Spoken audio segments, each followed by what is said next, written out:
So that's the visual tour. Now let's address the controversy. Starting up front, the aggressive low nose and pop-up covers are dead accurate. However, the panel gaps on the hood are still quite noticeable, no tighter than the old version. Moving to the side, take a close look at the window styling. You'll notice the frames look different compared to the previous standard release. It's a subtle change, but collectors will spot it. The windows have been changed to the sliding type. Now, round the back. They finally fixed the taillights. The old one was Japan spec with all red lenses, but this new one is the correct Euro-spec with amber turn signals. Let's pop the engine cover. Notice the silver muffler box is missing? That is actually accurate.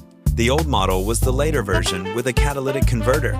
This new one represents the raw, early 1989 non-cat spec, which naturally didn't have that box. However, I still have one gripe. The exhaust pipes are physically disconnected with a visible gap. That is just a lazy manufacturing compromise. People are roasting the loose opening parts, but here is the reality.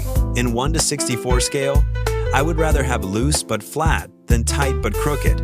And regarding the lack of upgrades, manufacturing hasn't magically changed in 6 years. Costs just went up. Despite the flaws, this is still the absolute best F40 shape on the market. Let the haters hate, maybe it will make the price cheaper for the rest of us. Thank you so much for watching. If you enjoyed this honest take, please hit like and subscribe.